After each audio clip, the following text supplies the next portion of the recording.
Assalamualaikum warahmatullahi wabarakatuh. Berjumpa lagi dengan saya Naza. Kali ini saya akan membawakan sebuah kisah yang berjudul Kisah Abdullah bin Rabi'ah. Semoga kita selalu di dalam lindungannya.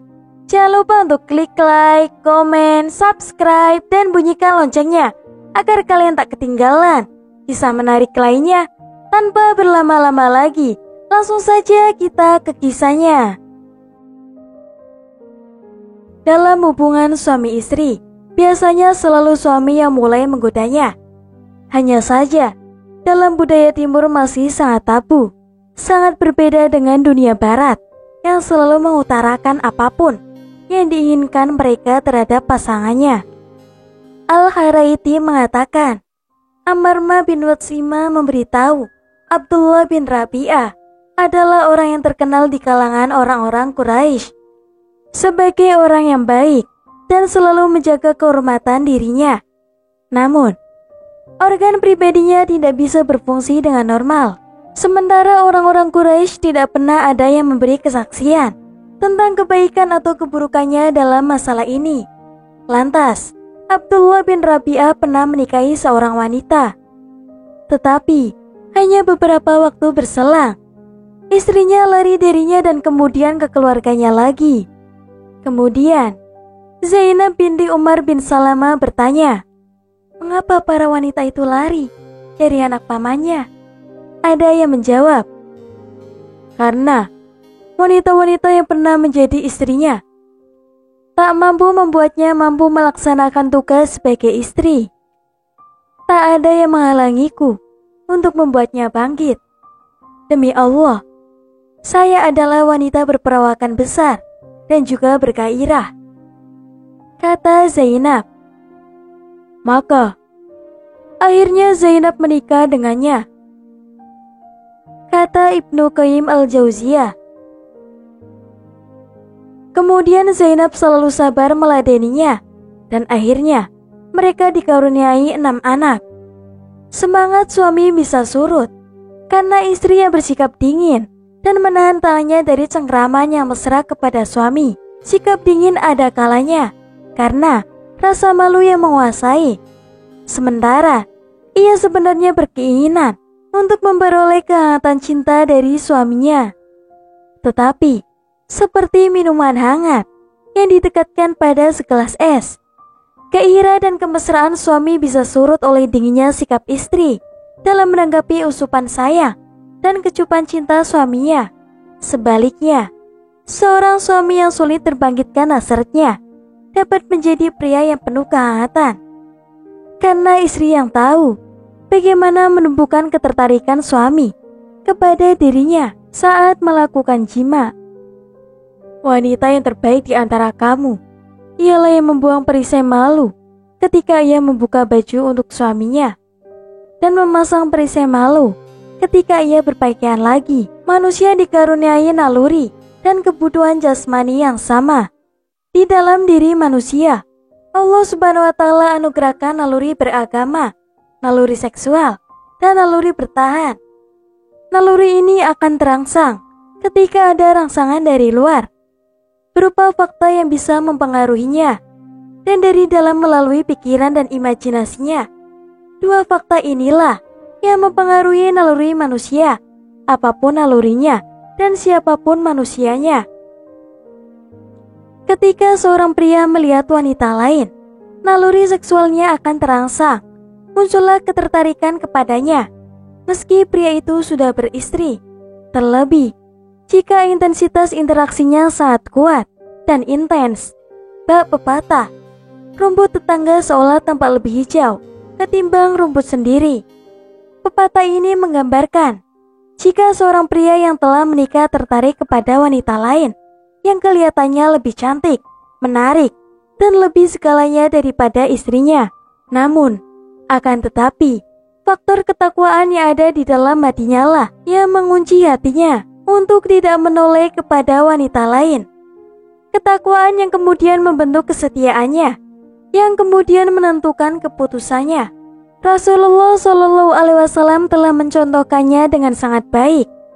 Kala itu, Rasulullah masuk ke Masjid Nabawi dalam keadaan rambut masih basah setelah mandi jinabat.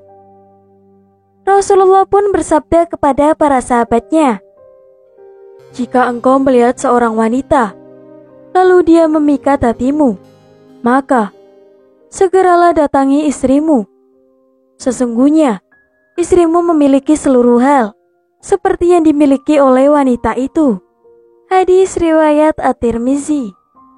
Begitulah tuntunan Rasulullah Shallallahu Alaihi Wasallam agar para suami tidak tertarik kepada wanita lain, apalagi sampai berzina.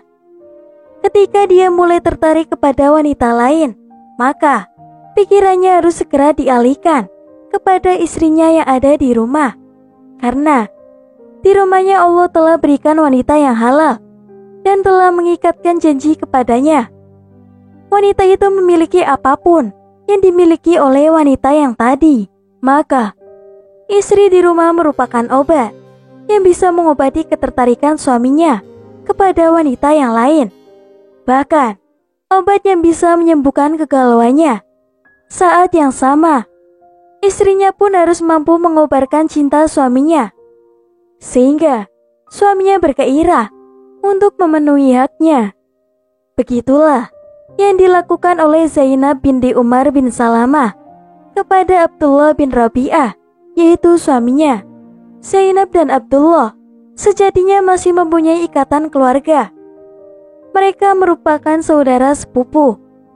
Abdullah bin Rabi'ah adalah seorang pria yang saleh yang terkenal dengan ketakwaannya dan selalu menjadi ifah atau menjaga kesucian hatinya.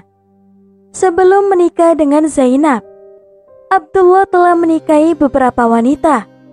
Akan tetapi, tak ada satupun wanita itu bisa membuatnya bergairah. Sampai akhirnya, Zainab pun dibuat penasaran. Di dalam hatinya ia pun bertanya, mengapa para wanita itu lari dari anak pamannya? Ada yang mengatakan, karena wanita-wanita yang pernah menjadi istrinya tak mampu membuatnya mampu untuk melaksanakan tugasnya sebagai istri.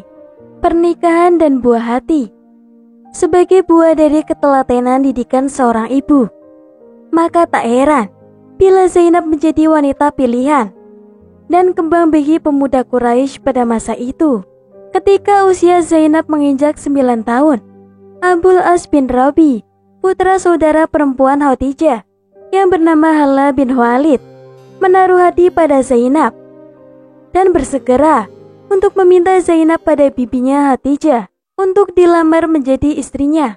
Ujian dan cobaan ketika makin keras dan kuat tantangan kaum Quraisy kepada Nabi Shallallahu Alaihi Wasallam beserta para pengikutnya. Sebagai orang Quraisy menghasut Abul As dan berkata, "Ceraikanlah istrimu, pulangkanlah ia ke rumah ayahnya, dan kami akan menikahkanmu dengan wanita yang mana saja yang kau sukai dari wanita-wanita Quraisy yang terbaik." Karena begitu murni dan dalamnya cinta Abul As kepada Zainab, maka ia pun menjawab, "Demi Allah, aku tidak akan menceraikan istriku. Aku tidak akan menggantinya dengan wanita mana saja di dunia ini." Di saat ayah dan keluarganya diembargo, Zainab hanya mampu berdoa untuk keselamatan ayah, ibu, dan keluarga serta saudara-saudara seakidah. Waktu pun berlalu dan embargo pun selesai. Namun, ternyata datang musibah baru yang tak kalah beratnya, yaitu wafatnya paman ayahnya, yaitu Abu Thalib, yang disusul dengan wafatnya ibu yang sangat ia cintai. Zainab pun dirundung kedukaan. Ditambah lagi, suaminya tercinta belum juga luluh hatinya untuk beriman kepada Allah dan Rasul-Nya. Saat itu, negeri Mekah terasa sepi bagi Zainab. Ibundanya yang biasa ia jenguk, sekarang telah tiada. Sementara, ayahnya hijrah ke Yasrib bersama sahabat karib beliau, yaitu Abu Bakar. Kemudian saudari-saudarinya pun menyusul ke sana. Zainab sang mujahid, wanita penyabar dan tegar itu, telah kembali menghadap sang Khalik setelah berjuang menghadapi penyakit yang dideritakan semenjak keguguran kandungannya di tengah pada Sahara. Zainab meninggal dalam usia relatif muda, yaitu 30 tahun. Namun, begitu dewasanya sikap dan ketabahannya yang patut diteladani oleh para remaja muslimah yang datang sesudahnya. Kedukaan pun menimpa Nabi Shallallahu Alaihi Wasallam. Kepergian Zainab membuat beliau sangat berduka dan juga sangat bersedih hati, membuat kesedihan yang lama terkenang kembali, yaitu ketika melepas kepergian istrinya, Khadijah, dan putri keduanya, yaitu Ruqayyah. Beliau pernah bersabda tentang Zainab, putri sulungnya ini, "Dia adalah putri terbaikku. Ia diruntung musibah karena disebabkan olehku." Seorang wanita sederhana dan yang sangat bersahaja, tak pernah lena karena kedudukan ayahnya yang mulia.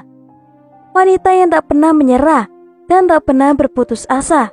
Di dalam jiwanya terdapat kebesaran dan keagungan yang mengalir dari ayahandanya, yaitu Muhammad Shallallahu Alaihi Wasallam.